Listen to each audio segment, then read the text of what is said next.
পেহেলগাঁওয়ে জঙ্গি হানায় ২৬ পর্যটকদের মৃত্যুর ঘটনার পর জঙ্গি দমন করতে গিয়ে উধমপুরে জঙ্গিদের গুলিতে শহীদ হন তেহট্টের পাথরঘাটার ঝন্টু আলী শেখ।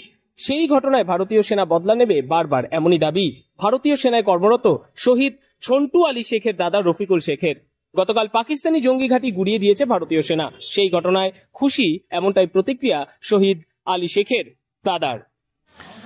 আমি খুবই খুশি और ভারতীয় সেনার ওপর আমার খুবই গর্ব। আর আমি এর আগেও বলেছি যে ভারতীয় সেনা বদলা নেবে और নিচ্ছে और আগেও নেবে, ভবিষ্যতে নেবে।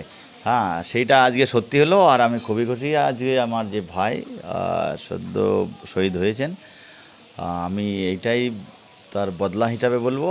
আর যে আমাদের পেহেলগামে যে ২৬টা ট্যুরিস্ট পর্যটক যেটা নিহত হয়েছিল তার বদলা, और সেটা ভারতীয় সেনার উপর খুবই আমি গর্বিত।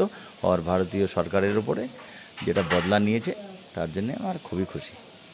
ভারতের এই প্রত্যাখ্যানে আমি খুশি। ভারতীয় সেনারা সবাই আমার সন্তান, দেশে শান্তি চাই, এমনটাই প্রতিক্রিয়া ঝন্টু আলী শেখের বাবা সবুর আলী শেখের। নদিয়া থেকে মৈনাক দেবনাথের রিপোর্ট, লোকাল 18 বাংলা। আমি খুব খুশি,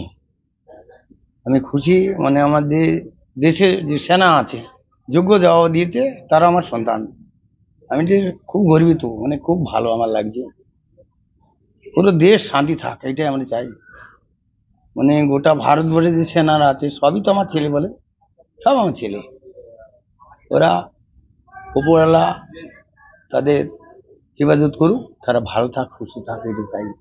আমার দেশ শান্তি থাক, আমি এটাই বলছি। হ্যাঁ, আমার বড় ছেলে ও সেনা, ও যদি এখনই ডাক আসে এখনই চলে যাবে। এটা তো আমার ঠেকার কোনো অধিকার নেই। সেটা দেশের জন্য যাবে, এটা দেশকে রক্ষা করার জন্য এখনই ডাক আলে এখনই চলে যাবে। বেডিং পত্র রেডি করাই আছে, ওই টিকিটও রেডি করা আছে। ও 24 ঘন্টার মধ্যে পৌঁছে যাবে। আমি এটা খুবই আনন্দিত, খুবই গর্বিত।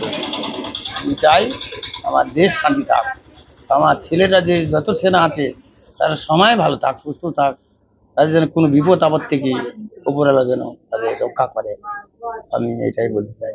জঙ্গি ঘাঁটিগুলো গুড়িয়ে দেওয়াই উচিত। হ্যাঁ, জঙ্গি ঘাঁটিগুলো গুঁড়িয়ে দেওয়াই উচিত, এটা আমি বলছি। সেটা আমার সেনাদের, যেমন আমার ছেলেরা যাচ্ছি সেখানে, তাদের যেন কোনো বিপদ আপদ না হয়, তারা ওই ঘাঁটি গুঁড়িয়ে দিয়ে চলে আসুক।